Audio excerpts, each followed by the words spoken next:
Okay, there go the notifications. It looks like we are live. Debbie, Michael Goldsmith. I haven't seen you in forever, Michael Goldsmith.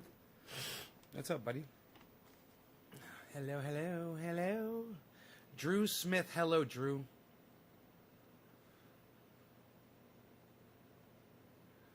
How are you? How are you?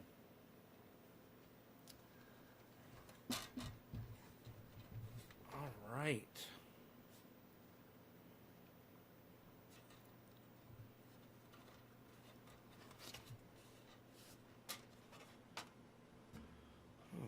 Oh, right. I got this. Okay, cool. We're good there. We're very good, you. You, my friend, you're very good. You. Cat. Hey, guys. Wow, look at all these people come streaming in. Holy shit.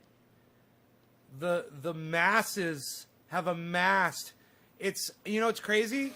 I only see the chats from Facebook. I don't see any chats from YouTube or anywhere else. Just 4 Facebooks. Let me just click over here and see what my status is. Okay, everything is online. Great. We are live. And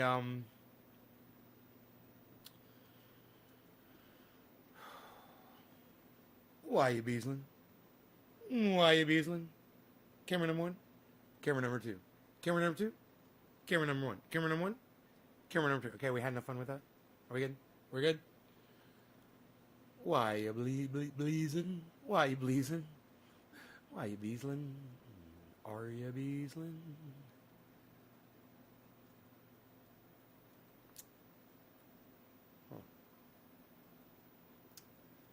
So, yeah, man. Thought I'd go live and do a show. If you're on Facebook, say hello, guys. Go ahead and say hi in the chat so I can see that you're here. We good, you good, everybody good. I got to walk in with Beezl tonight, and we must have hiked a mile in my yard, and we were just trampling all the stuff that that Mark and I just did with the skid steer. You know, just it's so nice, man. The hiking roads out there. It's, you know, just when I thought it couldn't get any better, man, it's gotten so much better. It's so awesome. Guys, remember yesterday we were talking about when Bitcoin drops under 50, probably be a good time to buy, and it was under 50 all day today. The end of the day, man, it's come up. Now it's at 50,200. And I was able to send Ron Flacone his gift, which was great. Graham I couldn't do, but I'll be able to do Graham tomorrow. So, and Ron said thank you. He got it. So, that's really cool, man. You know, none of that's getting charged to YouTube. None of that's getting, nobody's making fucking cuts off of that. In fact, if I go from Coinbase to Coinbase with them, it's like 0.01 of a fucking penny or something to make the goddamn, to make the transfer. They like charge you almost nothing. Like a percentage of a percentage of a percentage. So, I told you guys that Bitcoin was probably going to do this. And, bro, I got to tell you, I don't know. I have no idea what Bitcoin's going to do. All I know is from what I look at and what I guess. But that's not really good enough. There's a lot of things involved. But, man, I tried to purchase it. The thing is purchasing it at the right time, you know, when it's cheap. Really makes it worth your while. And then I've got a question for Ben over there at BitBoy Crypto. I wonder if he might know the answer. Is it more lucrative or advantageous to give Bitcoin as a gift when it's low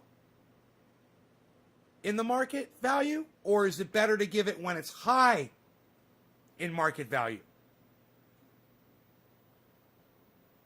You know? when you're giving gift Bitcoin. So you've been holding 4,600 since last year? Wow, man. Right on. Evening. That's a lot of money in Bitcoin. Pamela Warm. Hey, Pamela. Dude, $4,600 and you've been holding it? I'm assuming... Oh, Bitcoin. Yeah, I see. I've been holding Bitcoin since last year. Kevin, what's your Bitcoin up to now, bro? Give it low. It will always go up. Give me some when it's low.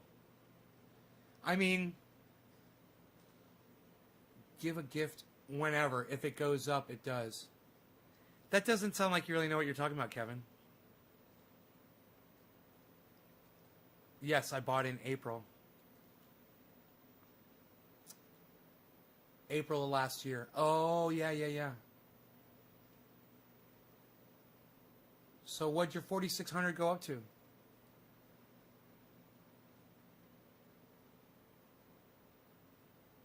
There will always be a bubble.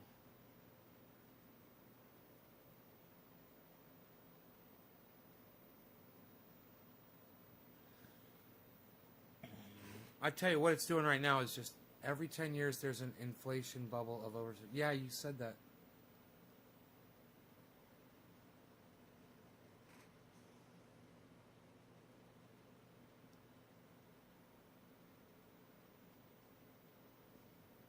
Why is it every 10 years, Ronnie? That doesn't sound like you really know what you're talking about, Kevin. I'm holding 3.9. What, dude? You got 4 fucking Bitcoins, bro? Dude, that's $200,000, man. Your fucking $5,000 is now worth $200,000. Are you fucking kidding me? This is fucking real talk right here, folks.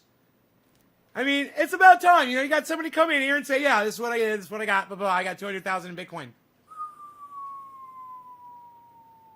Wow, bro. So what's your plan, man? You got a plan? You just gonna sit on it? Do you ever take any out? Or have you've never taken anything out, or have you taken out, like, a Bitcoin already, you know?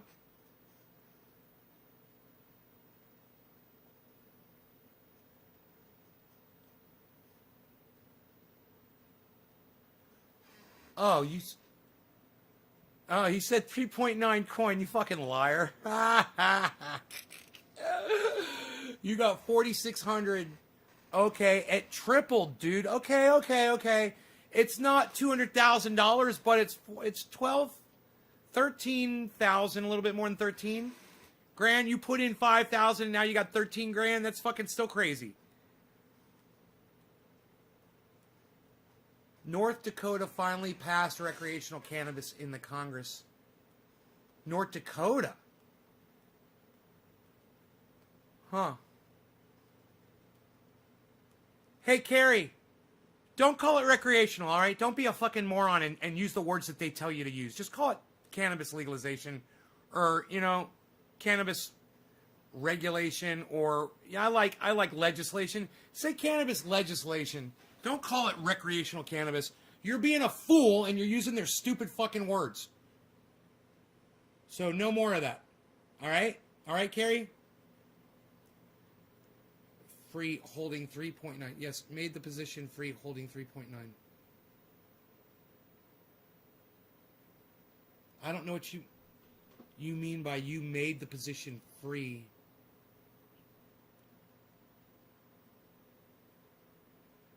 Coin is the new gold. I bought in at 4,600 getting 3.5 coins. When I was correct and is your initial assessment, I spent more in the initial investment. So when I was correct... What? Kevin, I do not understand what you're trying to tell me. They're looking for another word. Just say cannabis legislation, Carrie. Cannabis legislation. Laws regarding cannabis. Yeah, they're looking for another word besides recreational. They should just call it cannabis. They should just call it cannabis laws, cannabis legislation. They don't need to find another word, these fucking douchebags. Oh, we gotta find another word. No, you don't. Just call it cannabis. Tell him, Carrie. Tell him. Tell him I told you to tell him that. Bastards. And tell him I told you to call him a bunch of bastards, too. I like your avatar, Carrie. It's nice. It's nice to see your face.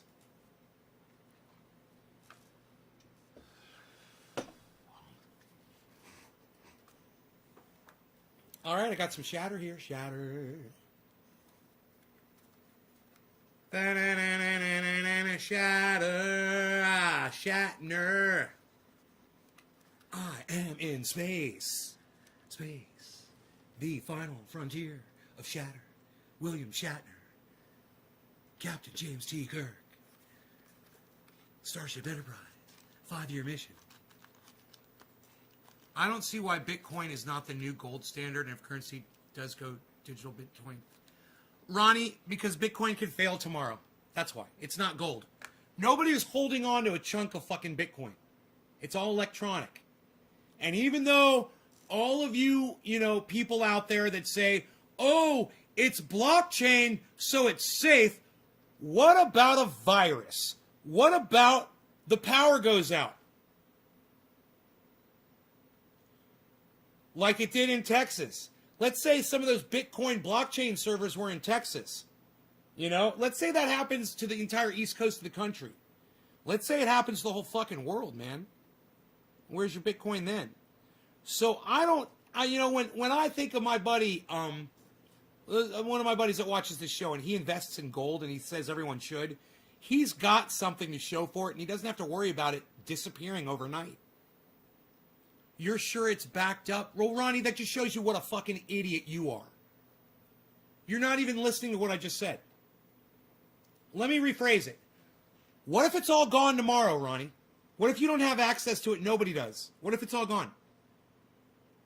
No backup, no way to get to it. It's gone. Do you have a chunk of gold, like my buddy does, sitting in your house, that people would buy from you?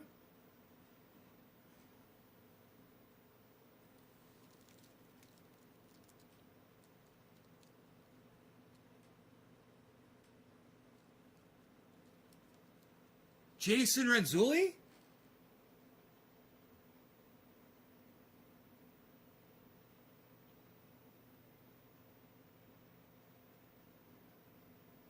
That's true. If electricity goes out, says the Bitcoin. Right, man. You got no power. That's what I'm saying.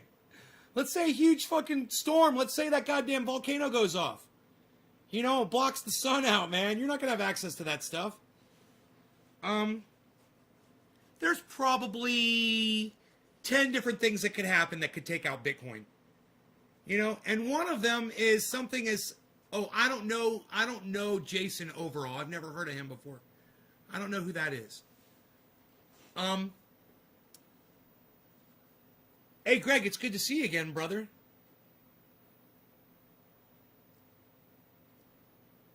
Bitcoin is a way to diversify your portfolio. It would take a complete breakdown of society to make it crash. Right. Hey, Ronnie, it almost happened when COVID came through, bro. Society almost broke down right then. And then when that storm hit Texas, or when that giant fucking storm hit the east coast of the United States and New York lost power, you remember that shit? Things happen, man. Planes crash into the World Trade Center. The hackers come up with a new virus. Anything electronic, man. I don't care what you say. Some fucking kid could write a goddamn virus. Mark my words, it might happen. That could take out all of Bitcoin. And you could be like, oh, but it's on blockchain and it's safe and it's inaccessible to blah, blah, blah, blah. Yeah. It just takes some fucking 13-year-old kid, some little fucking genius, to sit behind a computer for a little while. Man, these little fuckers are working on it right now. I guarantee you there's some little kid somewhere trying to figure out how to crack fucking Bitcoin. And, I know there's no master server and it does make me feel more comfortable. But at the same time, people think that it's a lot more secure than it really is. When you watch the value of Bitcoin just totally fucking drop on one day, You know, let's say Elon Musk, he doesn't give a fuck about you or me, right? Let's just say he's like, hey, man, I'm going to pull all my shares out of Bitcoin. 1.5 bill. Well, now he's probably got 2 bill now in there. You know, and he's like, yeah, I'm just going to take it all out and let the chips fall where they may. And then that crashes the goddamn market. And hey, man, one man could do it. He could pump it up. He could fucking take the air out of it. You know, and anybody else that wanted to do it, like Bill Gates or any massive billionaires out there, you know, someone from Dubai that had a shit ton of money, it's just like, hey, man, let's do what Elon Musk did. Fuck it. Yeah, it could happen. You lost 22% in one night, and then you got it all back, and then they pull you back in. El Padre says Bitcoin. Yes, Bitcoin. That's what we're talking about. You buy in at that point. Yes. When fucking the whole goddamn thing collapses, that's when you buy in, but it might not ever go back up again. You know? Yes, I like to see that. I like to see the stocks when they're low. I like to see them when they're high. When they're low, I like to buy them, and when they're high, I like to sell them. El Padre says Bitcoin again. El Padre, if you spam my stream for no apparent reason, I will just block you. I'll just block you because you already strike me as a stupid little fucking cunt bitch.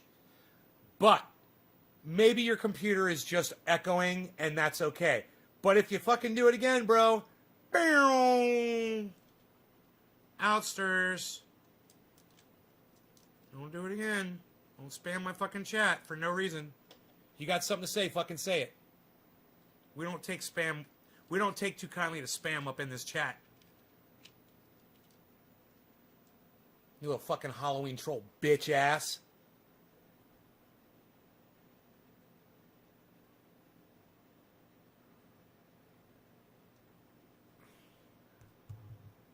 I'm a con man, or maybe I'm a god, zooming around the planet in my hyperlooping car. It doesn't even make sense. You should say, I'm a con man, or maybe I'm a, not God, or maybe I'm a star. Yeah, he's a con man or a star. I'm a con man, or maybe I'm a star, zooming round the planet in my hyperlooping car. El Padre says, how? Wow, nay, cheers. Cheers, dab time. What are you saying wow about? Wow what? Why are you all saying wow? I know you're not all saying it, but why are you saying wow? What? I like the way El Padre is like, sorry. We usually don't get that response from someone that's spamming the chat. That's great, man. It's a great response. You're still here, man. You're still here. Who dropped that first digit? Who dropped the first? Who dropped the first digit? Who dropped the first? It was nobody. Nobody dropped any digits. Wow, look at y'all, bunch of noobs. Bunch of noobs up in here. Oh my God, what did y'all get together before the show and said, let's not get nay high? Wow, the entire, wow. It's not a fake name. El Padre? Yeah, it is. It's not your fucking name. Your name's not El Padre. You fucking idiot. You're a goddamn troll bitch. And who's that in your avatar? Who's that little black and white picture in your avatar? Looks like fucking Adolf Hitler. Don't tell me you look like Adolf Hitler. Charles, thank you. Cheers, Charles. You're the first person to drop a digit, bro. And I highly appreciate Charles Wasick or Wasick. Thank you, buddy. Or I'm just going to go with the soft C. El Padre is the father. Yeah, I know what it means. It's not his fucking name.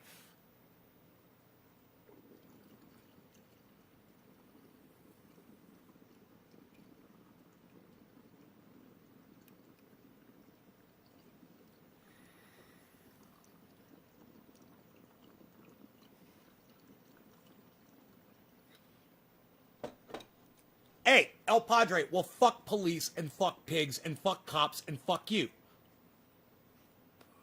All cops are bad, bro. Oh,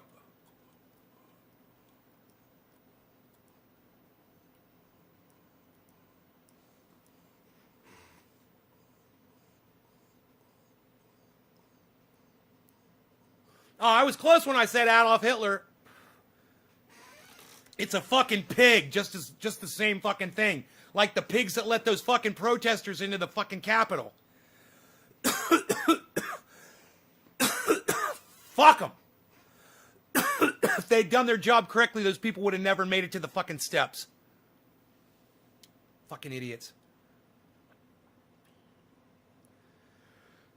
That was actually really tasty. Hurts my throat. But it tastes good. Hurts my throat, though. Because what he looked like? Because he looks like a fucking... Because he looks like Adolf Hitler with a pig hat? Why don't you go by your name and your picture, bro? You know? Like Kevin Stevens. You know? Or Greg Torres, I think. I don't know what Greg is over there, actually. I think it's him. I don't care what you put up for your face. I'm just saying, I can't see you. I know that's not you. I know that's not your name. You're a fucking phony bitch. If you're going to be on social media and you're going to come in my goddamn live stream where I keep it real, I would think that you would keep it real with me too. You know? Show me a little bit more respect than that. I'm coming in with your little fucking troll account.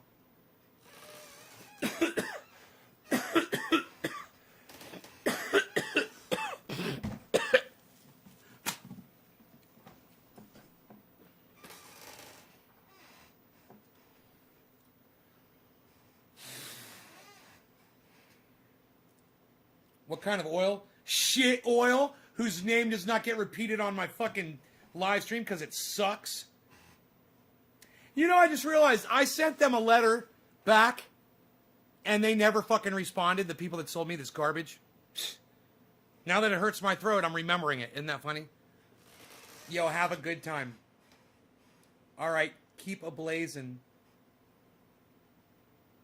All right, take it easy. Keep ablazing's leaving, I guess.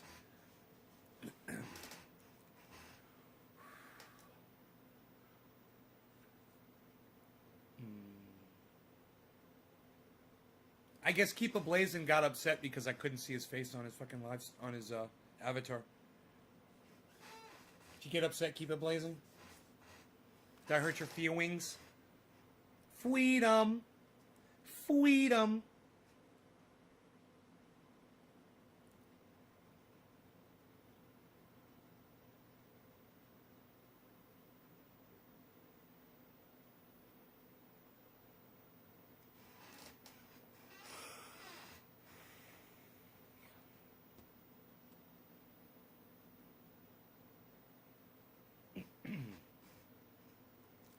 It's like when you do dabs, you always want to do more than one, you know, but when it hurts your throat, you're like, fuck you.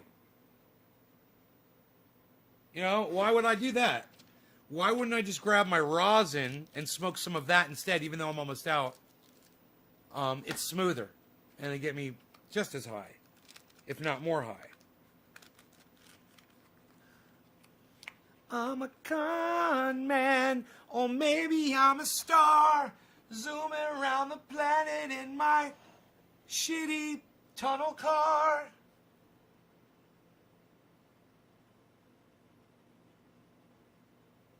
Maybe I'm a god. Psst, he should have said star. Totally would have been better, bruh. Totally would have been better, bruh.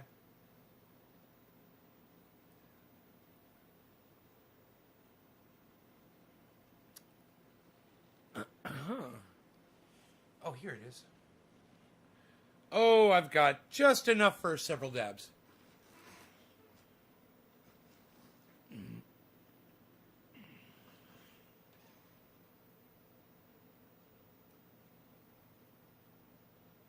It is a beautiful world we live in. What? Now that's smooth. That's gonna be smooth right there, pal. Not this dispensary garbage.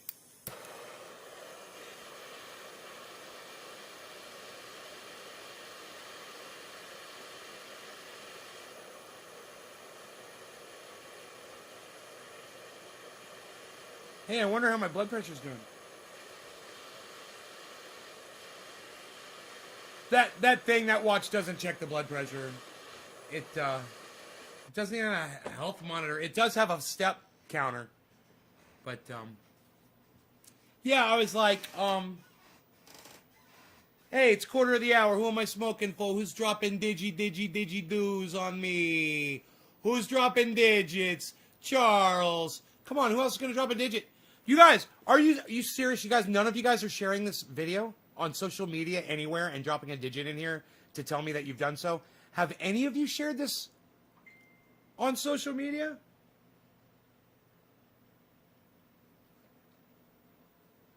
Have any of you done this on social media?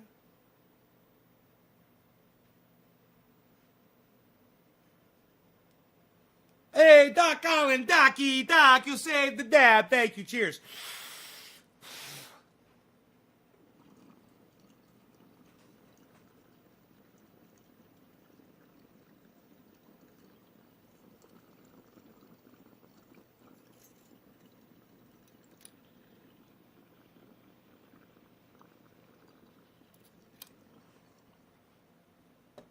Tasty still. Tasty, smooth, no pain.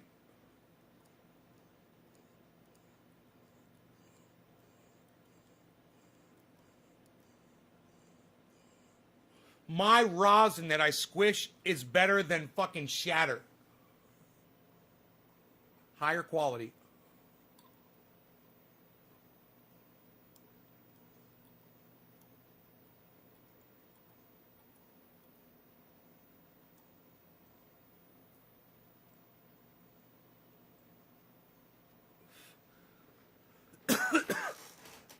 Why, you Beezlin? Beezlin went to bed. Like I told you, I took him for like a mile walk on the property, and he walked and walked and walked, man. You dropped to 7 earlier? I didn't see that. What? Did I zip past it? Charles?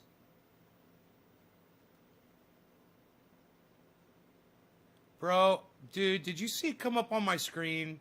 Because I don't see it, man. There's Debbie. The very first text was from Debbie, then Michael Goldsmith, then Drew. Bro, if you don't see it come up on my screen, I'm not going to see it, man. You got to know that. If you drop a digit and you don't, and then you got to wait and see if it's on my screen, man. Come on, bump it, you know? Think of something else to say after you type it. Say, yo, I dropped a digit for you, bro. After you drop the digit, you know, push it up there, bump it. Bump it, bump it up, bump it, bump it, bump it up. There's Doc.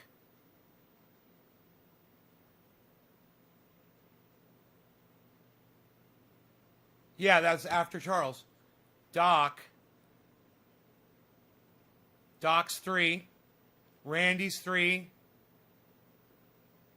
Hey, man. Come on, you guys. Are you guys going to share this video for me? Seriously, man. Come on. You guys. You guys realize that BitBoy Crypto has 20,000 viewers when he goes live? And you guys won't even share this video for me, man. You guys won't even share this video for me. You're right, Nay. My wrong. Oh. Maybe you did it on the earlier show, bro. You think about the earlier show, bro? You think about the earlier show, bro? Hey, man. I have no shame when it comes to my audience. I love you guys. I trust you guys. I hope you trust me. I have no fucking shame when it comes to you guys. Please, please, please share this. Go on social media. Tweet it at somebody. Go on Facebook. Put it in a group. Go on YouTube and make a post on your YouTube channel and say, and put a link to this. And The direct link is youtube.com. Listen to me. The direct link is, you can type this out. It's easy. youtube.com/C/trendyasdabbers/live.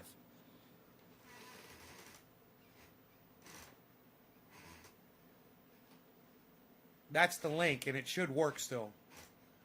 And it's the letter C. youtube.com/C/trendyasdabbers/live. C trendyasdabbers live.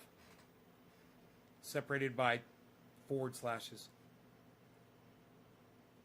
I should, dude. BitBoy Crypto has 20,000 views. I'll take 200. I'll take 200 for 50, Alex. I deserve 200. If BitBoy Crypto has 20, I'm sorry. Yes. My brain just melted inside my skull. If BitBoy Crypto has 20,000 viewers when he goes live, I should have at least... No, I can have 200. It's not that I should have 200. I shouldn't have 200 because you guys know. You guys know. He shouldn't have 200. I'm not going to share it. No, so I begged you guys. I begged you guys to share this. Well, Chris, when you share it, drop a digit in here. Hit a 3, a 5, or a 7. The 3 means you shared it on Facebook, and Twitter is what it used to be. Well, let's just say the 3 is Facebook. I like that. You shared it on Facebook in a group, 3. You share it on Twitter, 7. You host it on your channel, like Twitch, 5. 357. One of those numbers, depending on what you did. Chris, I'm going to assume you shared it on Facebook because you're typing from Facebook. Am I correct? That would be a 3. Just remember the 3 points of the F. The top, the left, and the right. 3. There you go. That's the 3. It makes it easy for me to find when I'm scrolling through. Like this, Randy Church. He's next, man.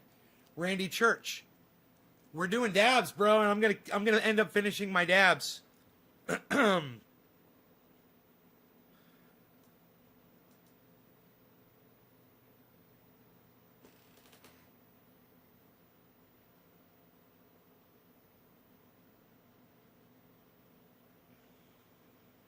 I haven't smoked dabs like this. My dabs, good dabs, in quite some time. This is gonna be good. This is going to be a good dab. I'm gonna like this dab. I'm gonna smoke this.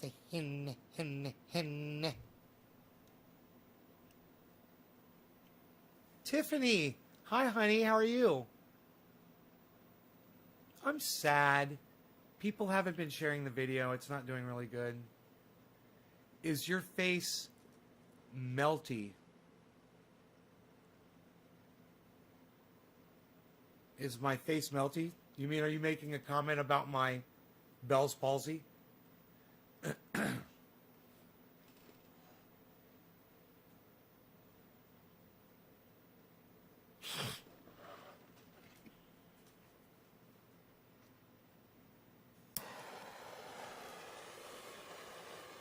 That wouldn't be nice. I'm sure you didn't mean that.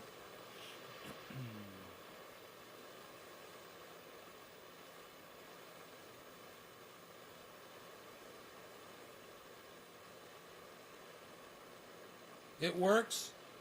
YouTube.com/C/trendyasdabbers/live. There it is. Doc Holland. Doc Holland, just put the link in the chat.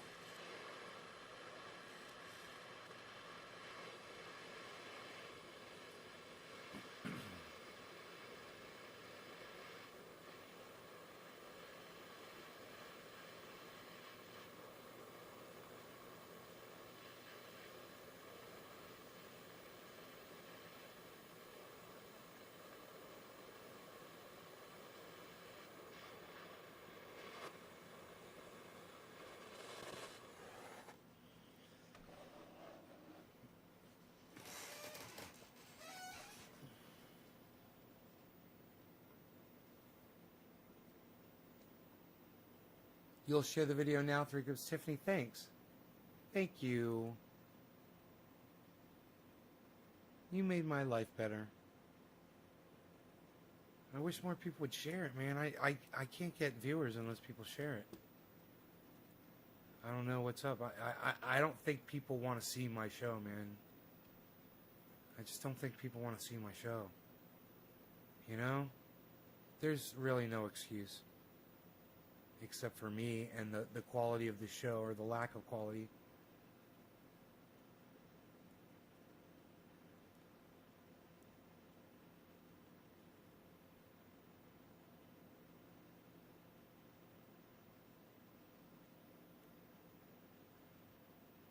Okay, there's 24 people, not including Trovo. So thank you for the 24. That's actually, I'm happy with that. I didn't think there'd be that many, because there was such a poor response in the chat. So thank you for that, for the 24 of you that are here. Cheers, everybody. I forgot who this was for. God bless America. Randy Church, cheers.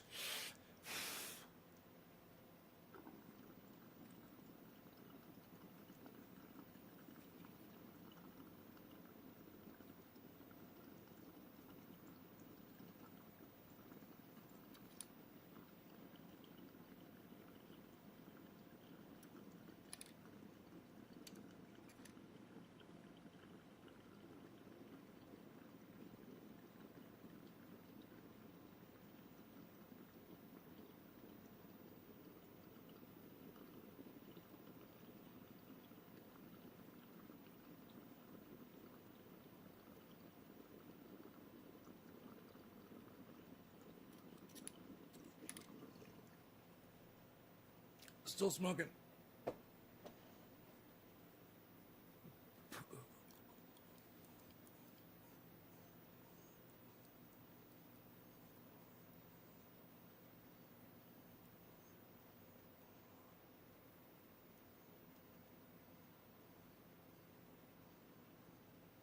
Can't even see them.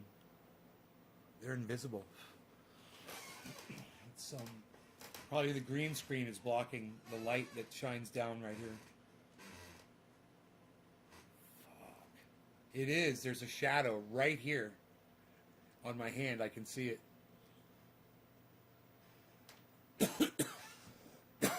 Huh. Right there. Yep, all of this, it's all shadow. Nick Brown. Yeah, some of you guys, it's not your fault, man. You know, it's not your fault. I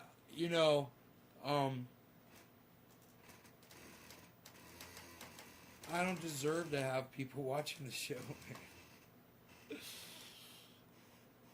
So it's all right. The good thing is I know it. You know. But I just refuse to conform, man. And that's a problem that I have. I have a very hard time conforming. When I am sitting with a group of people, I'm fine, you know. But when it's just me, I'm a fucking beast. I'm a savage, man. Did you guys see Savage Joy, Marie, on Ron Placone? Did anybody go and watch that after I recommended it? They talked about cannabis. And Ron mentions at the beginning that he doesn't like that they're calling it marijuana and that he'd rather them call it cannabis. It's fantastic. Steven Culbertson, thank you for the 3, brother. Oh, yes. Thank you for the share. Yes. Thank you for the share. Thank you for the Aiden Hawk. Hello. Thank you for the share. Randy Church. Yes, sirree. Chris Frisley. Chris Frisley. God, is that like the coolest fucking name ever? Dude, is your name Chris Frisley?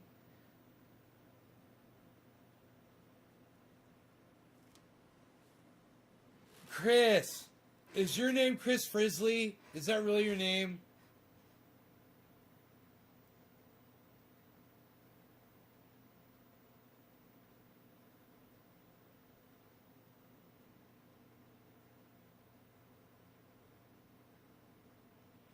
Dude, did they call you Frizzly, the motherfucking Grizzly? Dude, tell me your name is Frizzly. That's true, Daniel Sears. I love you, Daniel Sears. I love you. Thank you. Thank you so much. Calling it weed, dope, or anything else degrades it. And calling it cannabis starts a conversation like the one we're having right now. Right, Daniel? Now we're talking about it. All the straight... If you take a 1 gram dab...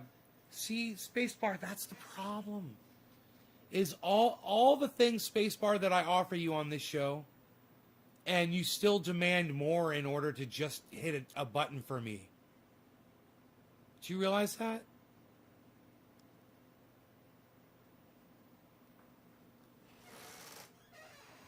Everything the show offers, between the interviews of the other people and, you know, my instruction on how to make triage oil, how to grow cannabis, how to store it, how to smoke it right, how to save it so you have a bunch, how to grow vegetables, how to go off grid.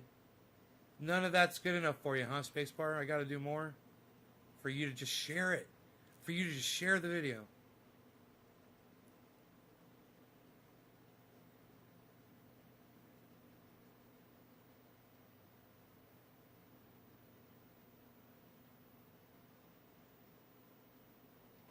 I'm so happy for you, Nate, getting into Bitcoin. I love to see the excitement having someone else.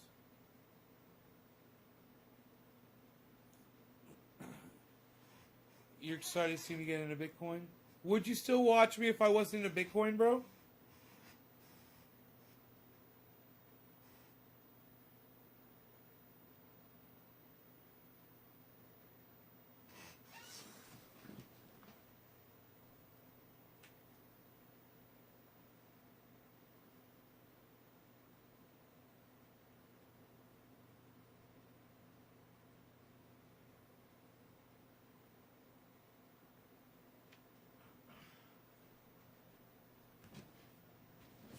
That's what I like to hear. Sorry, Daddy, do you forgive me? Spacebar, yes, I do forgive you. Could you call me Nay instead of Daddy, please? N-A-Y. It'd be like we'd be buddies if you call me Nay, N-A-Y. What's up, Heavy Padilla? Chilling in the hill with Heavy Padilla. I watched you before I got into Bitcoin. Fuck yeah, son. You helped get me into Bitcoin, bro. You realize that? You and Graham Elwood talking about it. Stephen Colbert. No, not Stephen Colbert. It was John Oliver talking about it.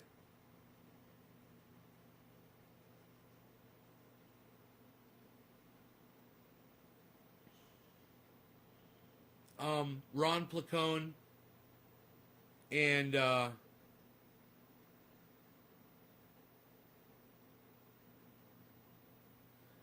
more people from the audience here asking me and mentioning it, and I was always against it, always against it, always against it, and then someone got me to look at it.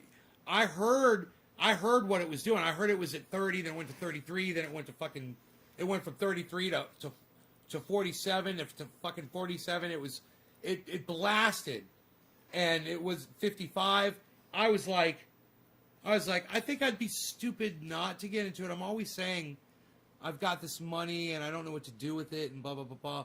Why don't I just take some of it and put it on that and see what it does? And then if it, you know, and I diversified too, man. I put my money on other stocks. My cat's playing with my belt, acting like a little kitten. Oh, wrong camera.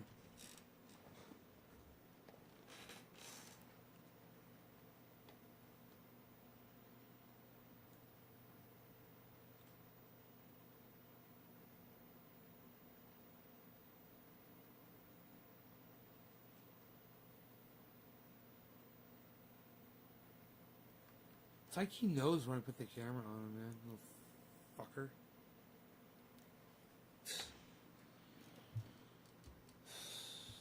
Unreal, pal.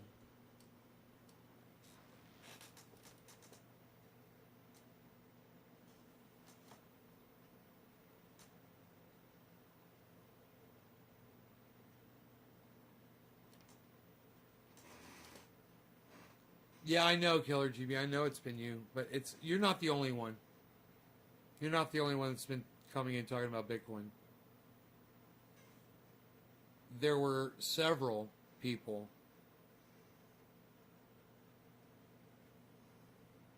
And there were even random people that came in mentioning it that I didn't know.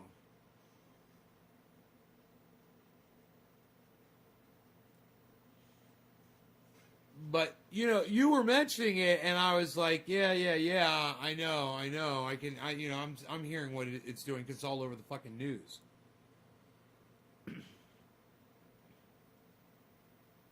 Especially after what Elon Musk did. You know, and then they're just covering it all the time.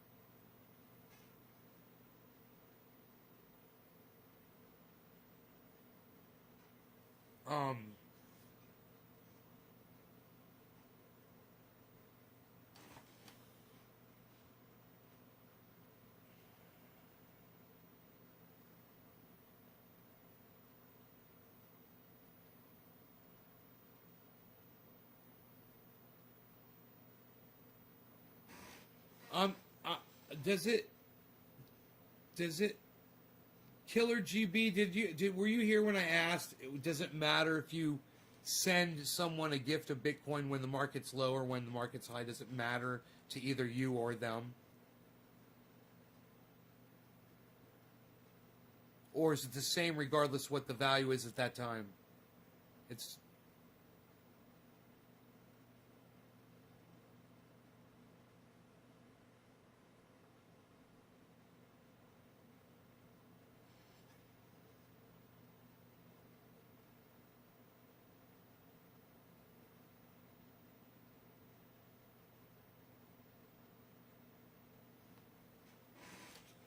Hell yeah, Daniel. Have you tried the triage oil, bro? On your knees? I used some on my knee the other day, man. I haven't had pain in it since. It was sore from I was walking. I put it on one time, I think. I think I only put that goddamn triage oil on one time on my knee.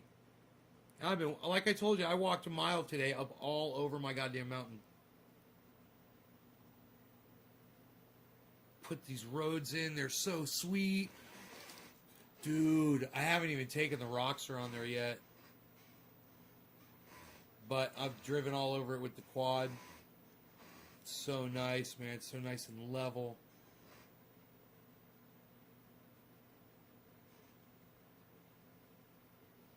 Oh, it's only 3 ingredients. You can make it yourself, Daniel. Do you do dabs, bro? Do you do dabs out of a rig like this, man? You empty the water out of it, and then you put alcohol, 99.9% alcohol in there, and you switch it around. Warm alcohol works great. Switch it around.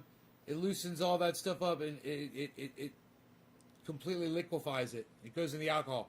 And you take that while it's liquefied, and you pour it into a dish, and you evaporate the alcohol out completely, get all the alcohol out of it, and then you're left with reclaim oil. Do you have any reclaim oil?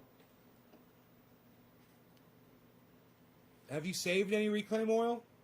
Ever? You have like a little bit saved up?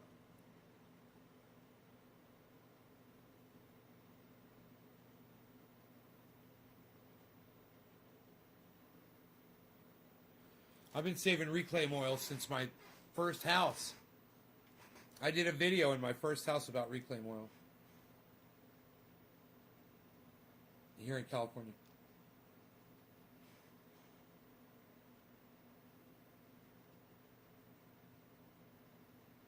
All right, killer.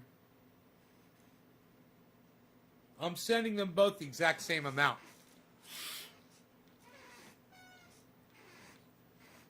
I have some, but not much.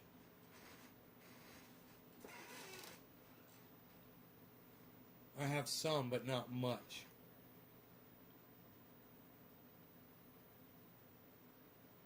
Do you have 15 drops of it?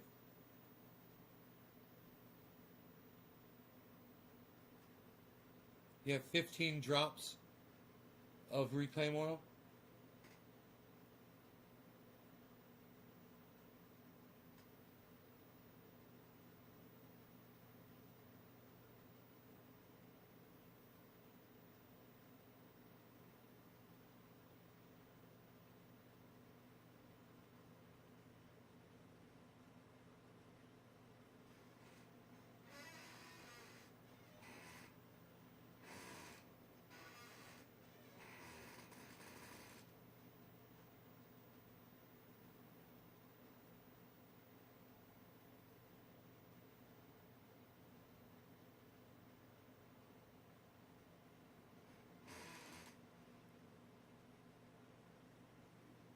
It shouldn't take you long to get it now that you know to save it up if you're doing dabs.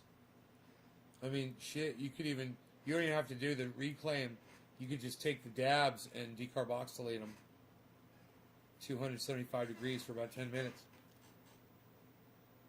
You could almost do it with a fucking hair dryer.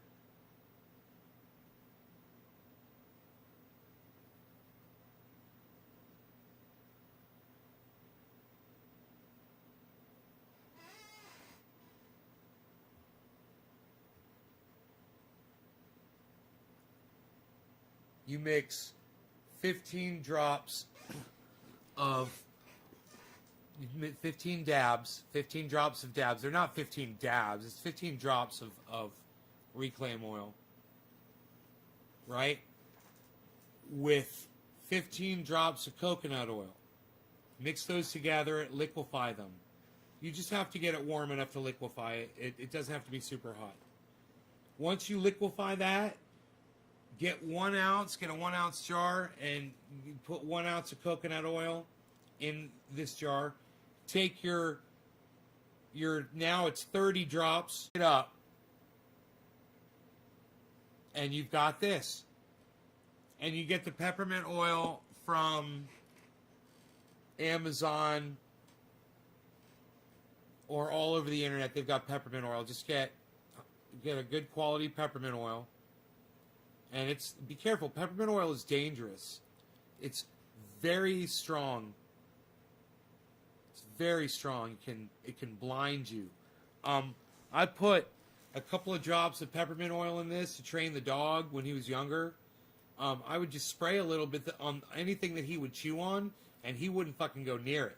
Then, come to find out, this stuff works on cleaning windows and glass.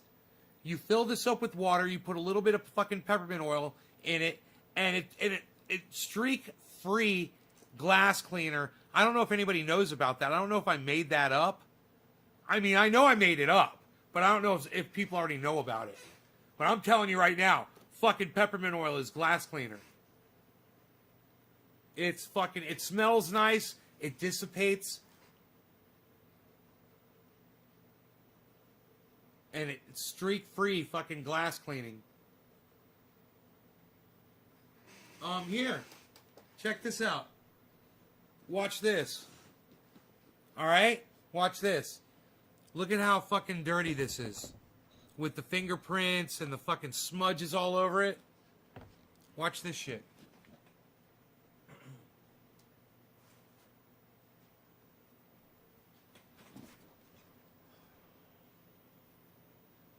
Got peppermint oil and water, right? Mostly water, just a little bit of peppermint oil. And then I'll just spray it on. Watch this thing fucking clean up.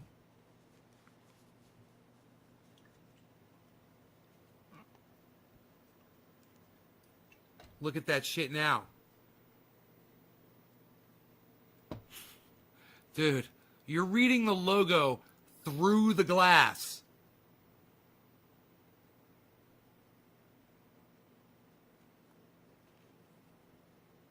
Look at that shit. That's fucking... Is that already a thing? It's gotta be. People must have already known about that. because I figured it out real fast. Someone else had to try it too. But if you mix peppermint oil in water to keep your dog or your cat from fucking with shit, and, look at the base now. The base was disgusting. Now look at the base. Look at it sparkling. Fucking no streaks. And if I wanted to clean the inside, I would just take the rag like this, right? And spray a little peppermint oil on the rag, right? And then take it. Oh, it smells so nice. And then just take it and just put it right down inside.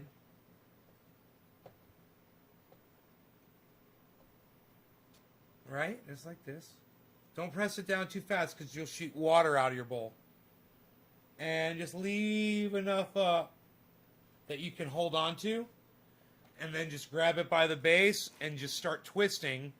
And eventually, it won't take long, it'll start spinning.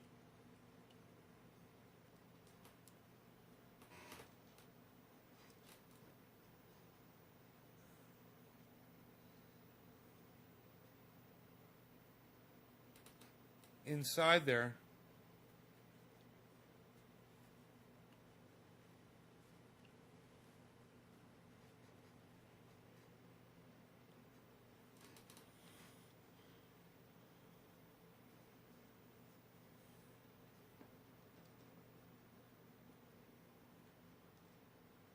I think there's something down inside. Yeah, I'm gonna have to clean this with alcohol. There's some smudge inside there. There's a little smudge inside there from some resin. Man, it looks nice and clean like that though. Nice and clean and shiny.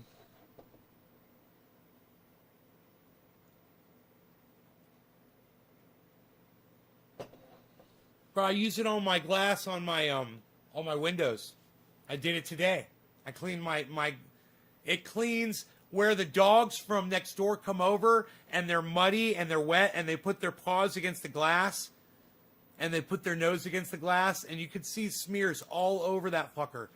I spray it really good with some peppermint oil water, man, and just wipe it down once that way, once this way, and then I look to see if there's anything on there that, like little tick turds.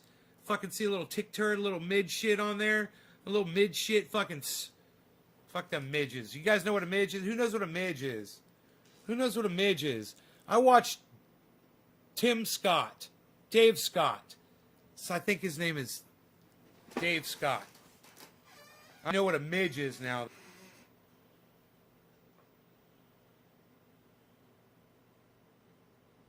We had a different name for him in Florida.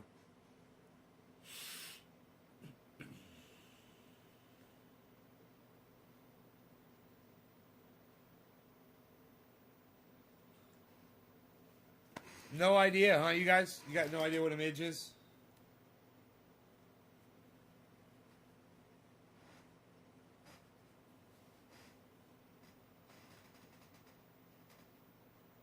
Not even a guess?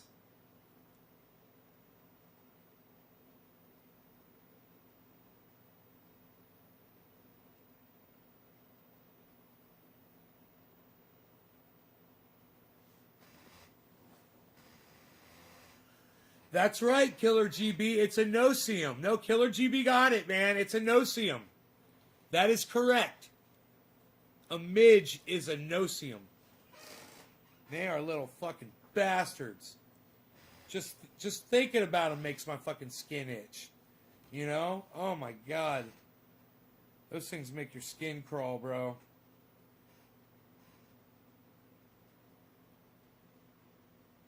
They sting. And, you pretty much could kill them. Man, if you saw what a midge looked like when it's sucking your blood, that's what they're doing. Those tiny little no-seums, they're sucking your blood, believe it or not. Bro, I saw a close-up of a midge sucking blood, and I was just totally disgusted. Did you know that mosquitoes in Alaska can kill a fucking newborn calf by literally draining it of its blood. They kill animals like that all the time, mosquitoes in Alaska. You know why they're doing that now? Climate change. You know why I know that? Tim Scott, Dave Scott. Whatever, dude. Whatever this fucker's name is, man. I think it's Dave Scott. Science fucking channel. He's fucking awesome.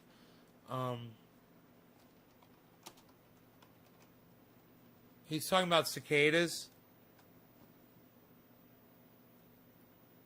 No, not Dave Scott. My bad. Not Dave Scott. Fuck. What's his name? What did I say? First.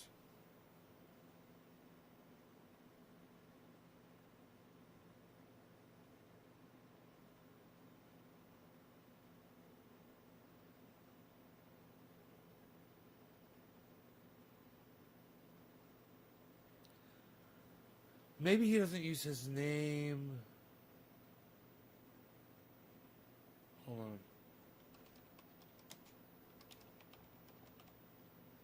Tom Scott. Tom Scott? No. Michael Scott? No.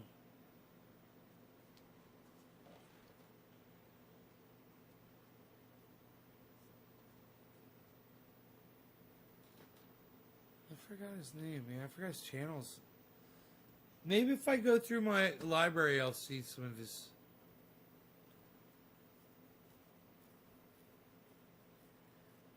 God, dude, Seth Meyers is a fucking moron. He's got no comedic value whatsoever. Man, it's just so fucking unfunny.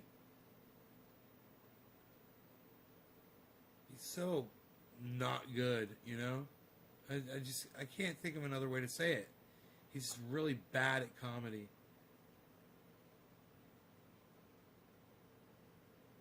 Scott or something? What's his name? Tim Scott? Oh, is it Tim? Maybe it's Tim Scott? Is it Tim Scott? Why is that popping in there? Tim Scott. Tim Scott.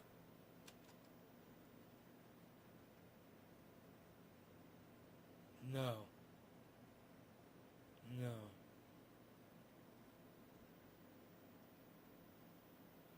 No. Oh, isn't that funny?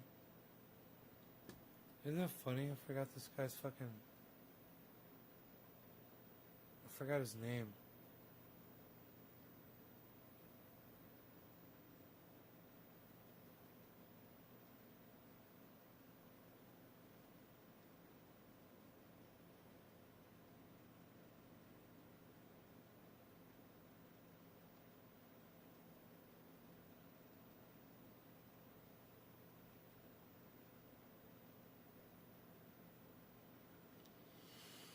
I can't find him in my history, man. Tom Scott? He's not British. This guy's not British. He's American.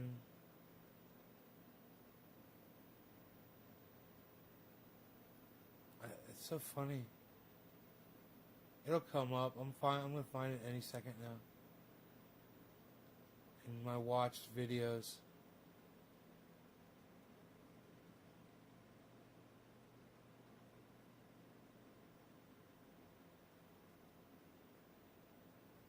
Oh, is it Joe Scott?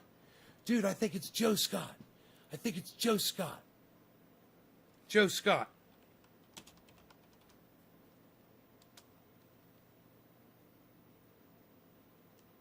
Joe Scott. That's it. Dude, this guy is fucking great. Joe Scott. Oh, yeah, here it is. Here it is. Here it is. Here it is. Here it is.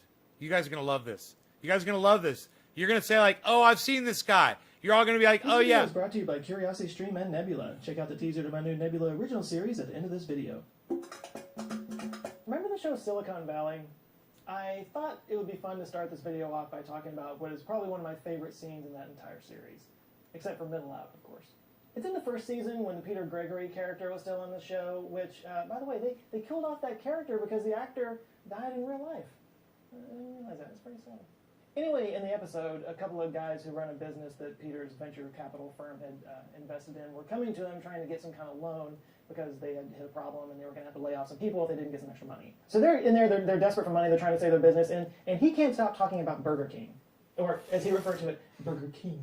Apparently he was driven by a Burger King on the way to work, and he realized he'd never eaten at one, so he sent an assistant off to get one of everything on the menu. So then he goes on to like spread it out over his entire desk, and he's getting all weirdly obsessive in his little neurodivergent way about it, and the guys are over here freaking out, and then he narrows in on the sesame seeds.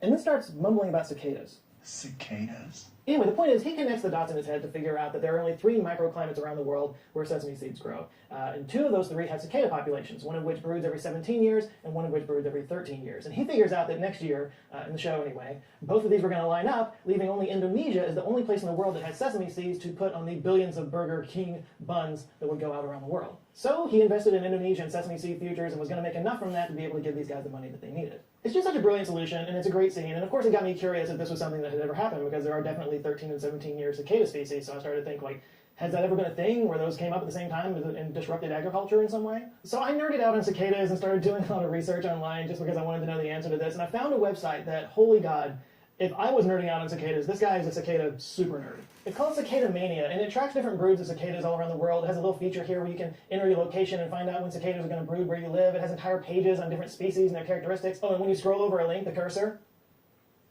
becomes a cicada. This might be the most adorable website I've ever seen in my life, but I can kind of see how somebody can get sucked into this because insect swarms are kind of fascinating. According to the book of Exodus in the Bible, God unleashed 10 plagues on the Egyptians to convince the Pharaoh to free the Jews from their captivity. Water turning into blood, raining frogs, lice, boils, all the greatest hits.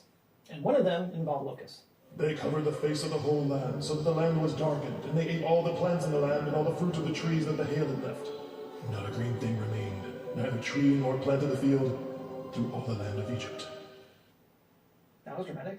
But, from a scientific perspective, this may have actually happened. Molecular biologist Ciro Trevisanotto is the author of The Plagues of Egypt, Archaeology, History, and Science Look at the Bible. He blames it on the volcanic eruption on the island of Thera, now known as Santorini, in the year 1600 BCE. He told the Telegraph in 2010 that the ash fallout could have caused weather anomalies leading to higher humidity and more precipitation that would lead to more locusts. Although I feel like I should point out that the Thera eruption has actually been blamed for a lot of things over the years, everything from the end of the Minoan civilization to the Bronze Age collapse to the end of Atlantis. I actually went to Santorini a couple years ago. It was the last big trip that I took before COVID hit. It was great. I remember traveling.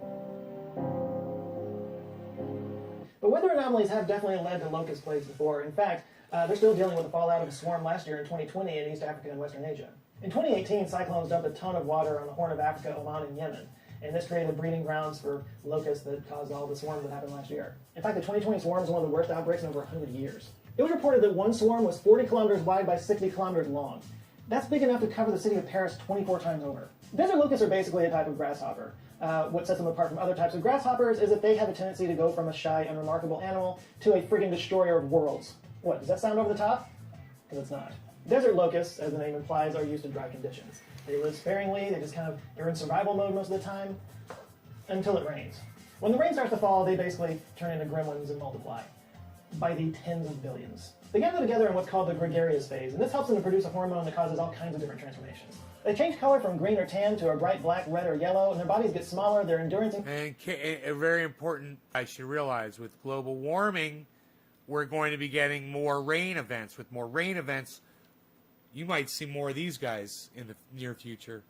Increases, and their brains grow, along with their appetites. By the way, this ability to change in response to environmental conditions is known as phenotypic plasticity. The females lay eggs together that all hatch in sync, so hey, Jacob. 1 million desert locusts can turn into 1 billion in just a few days. And then once they take flight, they're... All right, Daniel. Unstoppable. Locusts ride the winds and can migrate across great distances. In just one day, they can fly more than 200 kilometers, eating all the green vegetation they find along the way. They can eat their own weight in food every day. Now, granted, that's only 2 grams each, but when you're talking about 50 billion of them in these swarms, that can add up to as much food as 35,000 people per square kilometer.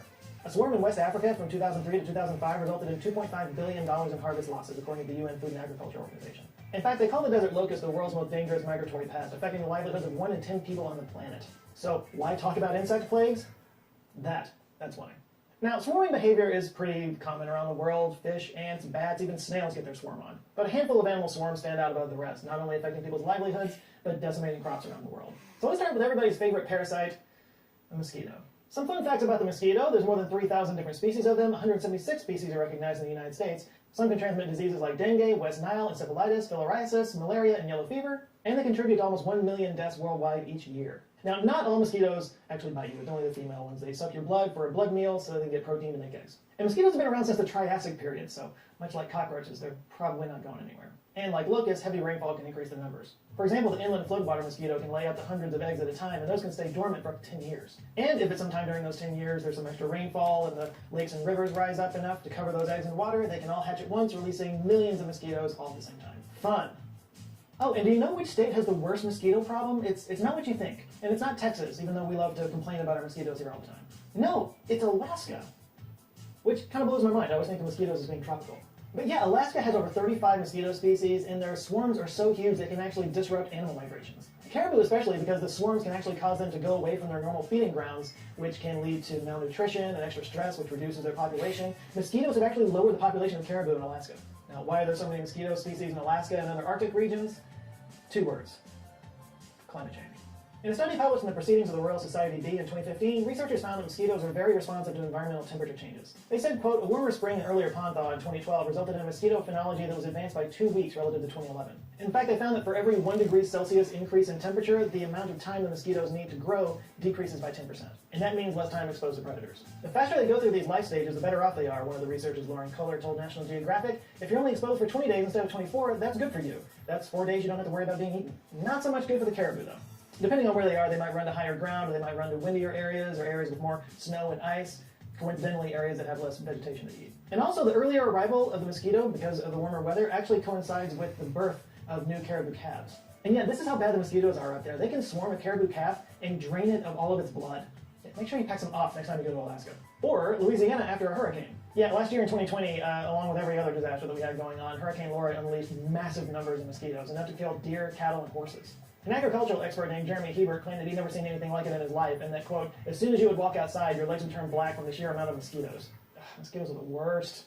Sort of on that same note, here in Texas every year we get swarmed with crane flies, which are harmless, but they look like giant mosquitoes. In fact, sometimes they're called mosquito hawks. They're also often inaccurately called mayflies.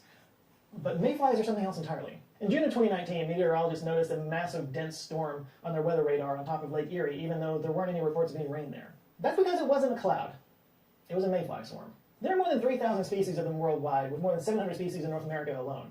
Mayflies hatch from their water larva state in late spring and continue over the summer, hence the name mayflies. And when they hatch, they do it all at the same time, creating a massive mayflies. So we experience mayflies as these massive swarms that only happen for a few months at a time, but they actually live most of their lives in water. Once they hatch from the water out of their larval stage, they only live for a short amount of time, usually just a few days. They live for such a short amount of time outside of the water that most adult mayflies don't even have mouths. They just exist off of the stored nutrients that they have. In fact, females of the Delania americana species only live for about 5 minutes. And what are they doing during that 5 minutes? Shagging. Lots of shagging. I mean, if you only had 5 minutes to live, what would you be doing? Mayfly swarms are basically colossal orgies. Orgies so big that some towns have had to close down roads, cars have been damaged, and some cities had to turn off their lights. It's like your mom's in town. After mating is completed, the male dies, the female then goes off to lay her eggs in the water, up to 3,000 eggs at a time, and then she dies too. Talk about going out with a bang. But enormous swarms of mayflies are actually a good thing. It's basically an all-you-can-eat buffet for birds and other wildlife. A study published in the Proceedings of the National Academy of Sciences in 2020 found that, quote, a single emergence event can produce 87.9 billion mayflies, releasing 3,078.6 tons of biomass into the airspace over several hours. Yay, massive orgies! It's also good news because it means our aquatic ecosystems are healthy. Since mayflies spend most of their lives in the water, they're really sensitive to pollution, which can compromise their ability to reproduce. In fact, you can kind of tell how clean the water is by the size of the mayfly swarms. Unfortunately, it appears that the mayfly populations are getting smaller. It's actually gone down by 50% in some areas. Oh no, smaller orgies. A couple of suggested reasons include, of course, climate change. It's thought that the warmer temperature might reduce the oxygen levels in the water, and fertilizer runoff from farms triggering algal blooms that put toxins into the water. Whatever the cause, it's not looking good. According to that study I just mentioned, quote, if these population trends continue, persistent environmental changes could threaten to once more extirpate Hexagenia mayflies from North America's largest waterways, making this ephemeral spectacle and its vital ecological functions a thing of the past. Hashtag save the orgies. Next up, let's talk about midges. Midges are kind of tiny little flies, most of them are harmless, but we're going to talk about one specific family, Ceratopygonidae, also known as the biting midge. Look at that. for the various reasons you can probably see. Look at that fucking There are more thing. than 4,000 species of them, with more than 600 species in North America. Also known as no-see-ums, 5-Os, and punkies, biting midges may cause itchy skin lesions and allergic reactions, and they primarily develop in wet or marshy soil because, like mayflies, they spend their larva stage in fresh water. But unlike mayflies, they spend their time outside the water much longer, from up to 2 to 7 weeks. And they do have mouths. Like mosquitoes, it's the females that do the biting, again, for protein, for egg production. And some species pick certain other species to feed off of, and some of them are more general. The feeding periods are different among the species, too. Examples include the Leptoconops species feeds during the day, the Culicoidus species starts at dusk and continues throughout the night, and certain species in the Culicoidus genus, which like to bite humans, are often attracted to light and will enter homes to feed. And what drives those midges to swarm? You guessed it, Frank Stallone. There's probably just like 5 people that are old enough to get that, but I don't care. No, they do it for reproduction. It's that whole thing again. According to Dr. Henry Disney from the University of Cambridge, males will produce a sound and a smell signal to attract the females, and they'll usually swarm around a certain object so they have a point of reference. According to Dr. Disney, sometimes they gather in such numbers that they make huge towers. So many midges once swarmed the Salisbury Cathedral that a fire brigade was called because it looked as if the spire was swathed in smoke. And it turns out there's some really interesting math involved in midge swarms. Other swarming animals like birds and fish or herding mammals exhibit something called global order. That means that most of the members retain a uniform distance from each other and their changes in direction and velocity are common. But midge swarms are different. This was brought forth by U.S. researcher Akira Okumbo back in 1986. Okumbo showed that midges move randomly in direction and acceleration in a swarm. Still, the swarm remained a swarm because of the nature of randomness. Okumbo also showed that a midge's inward acceleration increased in inverse proportion to how far it was from the center of the swarm. He described the swarms as self-gravitating systems. UK physicist Andy Reynolds added to that work in a paper in... Dude, did you see that fucking swarm they just showed? Of midges? Oh my god. Direction and acceleration in a swarm. Still, the swarm remained a swarm because of the nature of randomness. Okumbo also... Oh my god. That's a fucking swarm of midges, man. Dude. Could you imagine being in the middle of that? Breathing them fuckers in? You're breathing them in. Could you imagine if you were in that? Dude. Look at that.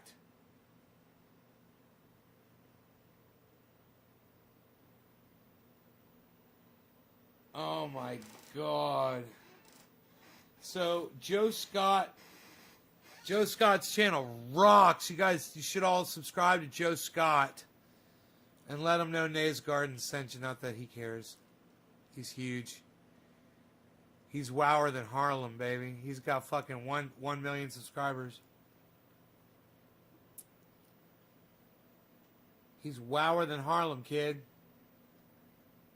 You know what's up. You know how we do. Showed that a midge's inward acceleration increased in inverse proportion to how far it was from the center of the swarm. He described the swarms as self-gravitating systems. UK physicist Andy Reynolds added to that work in a paper in 2018 where he used the Langevin equation as a framework. That equation is used to describe Brownian motion, which is basically how colliding particles appear to move randomly in a fluid. And he discovered some interesting results. For example, that these swarming systems actually behave the same way as star clusters and gravitational systems. His research also showed why weather conditions don't disrupt a swarm. Displace a swarm with a gust of wind and it behaves like a solid despite all that empty space, Reynolds told Cosmos magazine. The swarm consists of a dense inner core and an outer vapor phase with strange thermodynamic properties. So, why do species swarm? There's a few different reasons, including protection. Grouped together offers the appearance of a larger entity, helping to reduce the risk of any one individual being harmed by a predator. It also saves energy. Moving in the same direction helps to share the effort when fighting against air or water resistance. And of course, reproduction, because it's easier to find a mate in a group setting. Swarms also accomplish tasks that are difficult for an individual to perform, and what happens is you get sort of an emergent swarm intelligence out of it. And this collective intelligence can often achieve results and goals that one individual wouldn't be able to do by themselves. So if at any point during this video you were wondering, why somebody would study why midges swarm, like who would dedicate their lives to this, why would they do that? Well, that's why.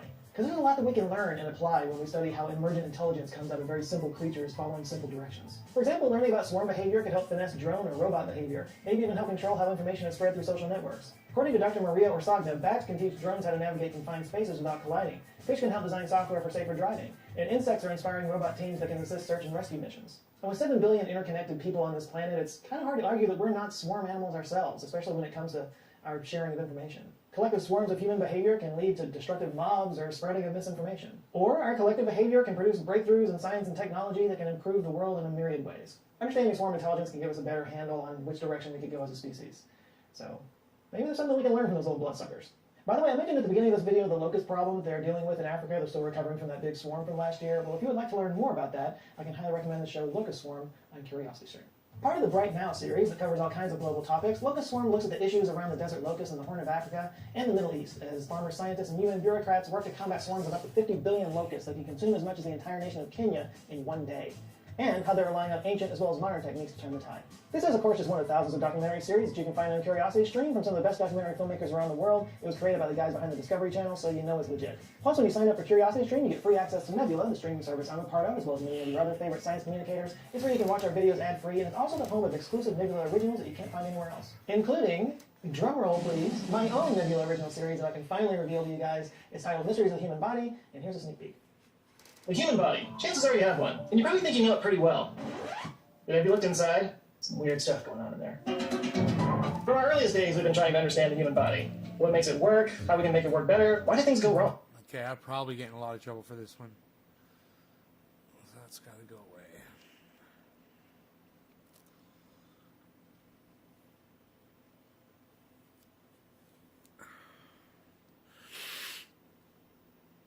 You guys are a lovely audience. We did some long shows today, huh? I will see you guys tomorrow. Take care, everybody. And go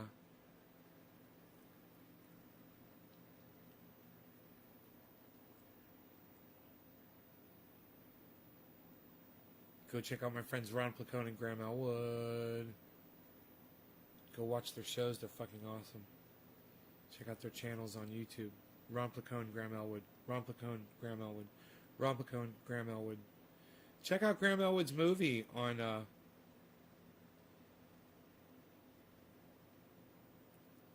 YouTube. It's called Earbuds, but it costs like $4 to rent or something like that. But it's really good. Earbuds by Graham Elwood. Check out LucyandRon.com for some good comic strip entertainment from Ron Placone. LucyandRon.com. All right, you guys, take care. I will see y'all later.